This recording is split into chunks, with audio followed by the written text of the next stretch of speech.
This is Sarah Kesty. All right, Sarah, Hello. what were you gonna say? I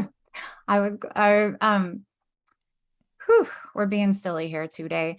Um, as we talk accommodations, as we talk getting back to the school year, there's a little bit of shame and discomfort and kind of owning your stuff when you're a kid with executive function issues, right? Like you can't see in your brain, so it's fuzzy in terms of am I not trying hard enough? And I'm sure people have even told you that as a kid, right? So what I'm Yeah, there can encouraging, be the kids can be especially if they're in like middle school and above, they don't want to look different from everybody. In the younger grades, they're often starting to feel like, oh, why am I like having to go to this room or this, or why is this person coming?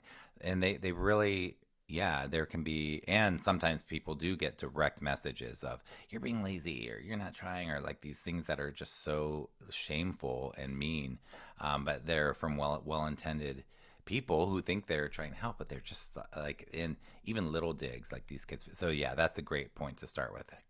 right? Go ahead, And please. that can be part of like the resistance of your kids. Like I imagine like August and seeing this back to school stuff in Target and Walmart and stuff, your kids' shoulders are coming up, they're getting a little grumpy, like there's some hesitation here.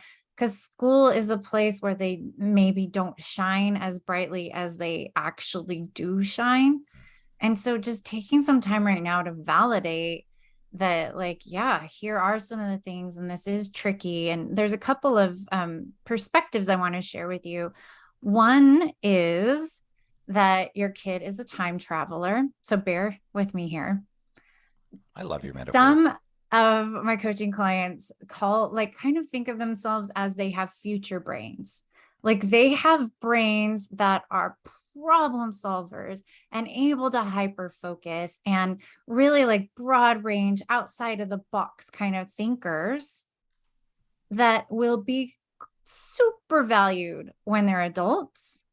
And yet they're kind of in this like past tense, archaic sort of school system where we value completion and compliance.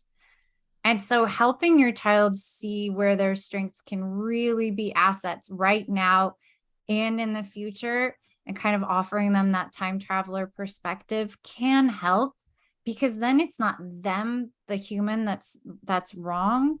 It's just a little bit of a mismatch in terms of what schools expect versus what's natural within your brain's easy skill set, I should say.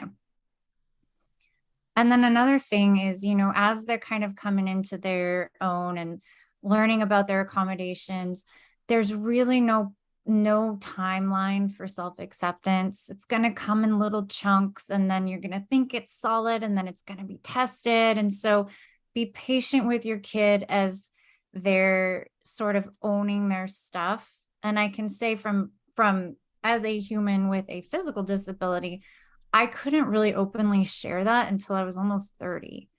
And so just giving your kids space and time to just kind of explore what it means and where they fit in, and empowering your kid with the language. It's like a little bit more depersonalized, like I have a brain that needs, or I learn best when, and kind of giving them space to say, Sarah, the human, is different than Sarah's brain. And my brain needs these things.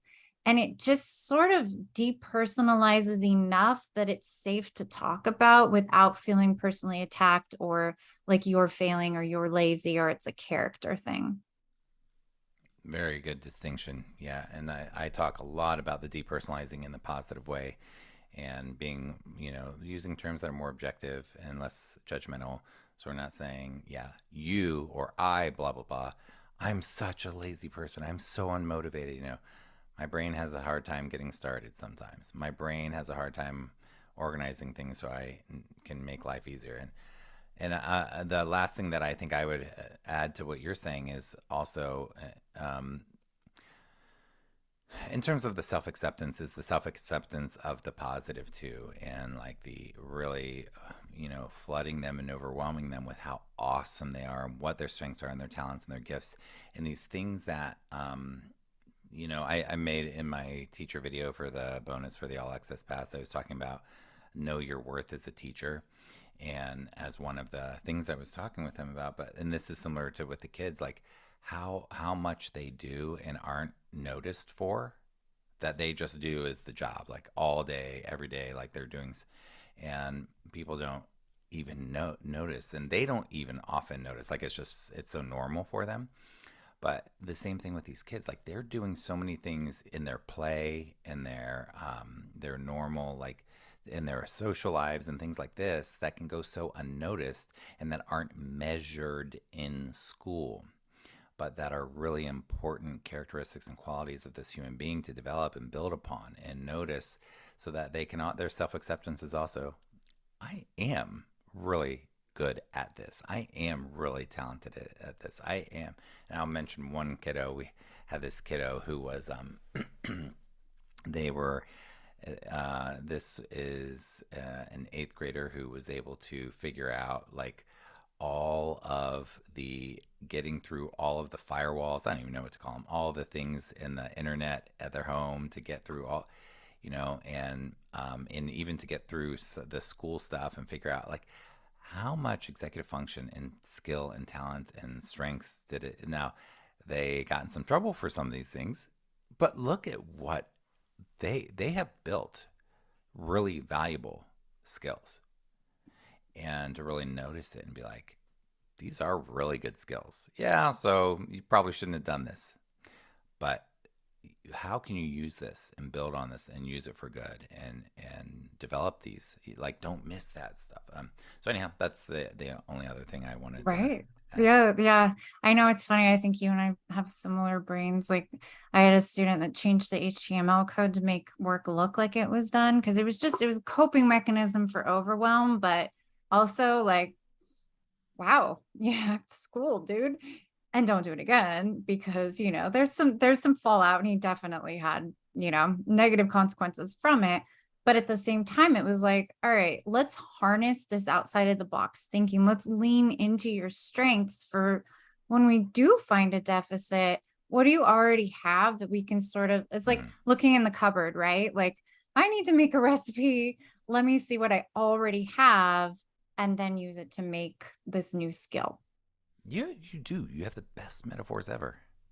Do I? Yeah. Thank you. Do you have a Was metaphor for that a my simile? metaphors? That was a simile. What's that? I said, do you have a metaphor for my metaphors? I wish I could come up with that quickly. No, Okay. not yet. I'll All text right. you later. I'm going to Not yet. stop this one. We have one more. Go ahead.